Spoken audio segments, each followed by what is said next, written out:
গাজিয়াবাদ থেকে কলকাতার বুকে আসার জন্য একটা রেডি প্লেন, সেটা একটা ভুল ত্রুটি ধরা পড়েছে।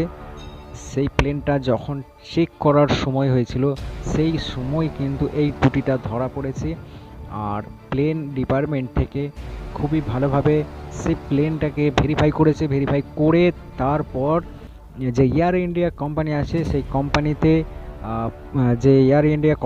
সেই কোম্পানি প্যাসেঞ্জারদের উল্লেখে বলেছে, অ্যানাউন্স করেছে যারা যারা এই প্লেনে যেতে চায় তারা তারা কিন্তু যেতে পারে, এবং যারা যেতে চায় না, প্লেন যতক্ষণ না রেডি হচ্ছে তার পরিবর্তে তাদের ভাড়া পুরো কমপ্লিট ফেরত দেওয়া হবে। এটা এয়ার ইন্ডিয়া কোম্পানি থেকে বলেছে, এয়ার ইন্ডিয়া কোম্পানি থেকে এটা ঘোষণাটা করেছে। গাজিয়াবাদ থেকে কলকাতা আসার যে প্লেন ছিল গত পরশু দিনকে, সেটা একটা ত্রুটি ধরা পড়েছে। আর প্রত্যেকটাই প্লেন যে ডিপার্টমেন্ট থাকে সেই প্লেনগুলো উড়ান ভরার আগে কিন্তু সেটাকে ভালোভাবে ভেরিফাই করা হয়, চেক করা হয়।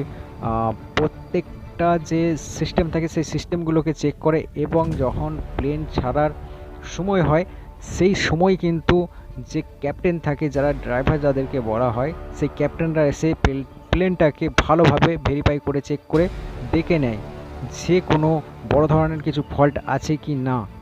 তারপরে সেই প্লেনটাকে উড়ান দেওয়ার জন্য রেডি হয়ে যায়, টেক অফ করার জন্য রেডি হয়ে যায়।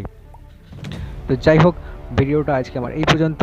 আপনারা ভিডিওটা দেখার পর চ্যানেলটাকে সাবস্ক্রাইব করে এই চ্যানেলের সাথে থাকবেন। ধন্যবাদ। আর এই ভিডিওটাও আপনারা একবার দেখে নিন কি ব্যাপার। এবার এয়ার ইন্ডিয়া এক্সপ্রেসে উড়ান বিভ্রাট। গাজিয়াবাদের হিন্ডন থেকে কলকাতামুখী বিমানের যান্ত্রিক ত্রুটি ধরা পড়ে। টেক অফের ঠিক আগে এয়ার ইন্ডিয়া এক্সপ্রেসের বিমানের যান্ত্রিক ত্রুটি ধরা পড়ে, যার জন্য উড়ান বাতিল করে দেওয়া হয়। যাত্রীদের বিকল্প উড়ান বা ভাড়া ফেরতের ঘোষণা করা হয়েছে এয়ার ইন্ডিয়ার তরফে। এয়ার ইন্ডিয়া এক্সপ্রেসে উড়ান বিভ্রাট। গাজিয়াবাদের হিন্ডন থেকে কলকাতামুখী বিমানের যান্ত্রিক ত্রুটি ধরা পড়ে। টেক অফের ঠিক আগেই যান্ত্রিক ত্রুটি ধরা পড়ায় উড়ান বাতিল করে দেওয়া হয়। যাত্রীদের বিকল্প উড়ান বা ভাড়া ফেরতের ঘোষণাও করা হয়েছে এয়ার ইন্ডিয়ার তরফে।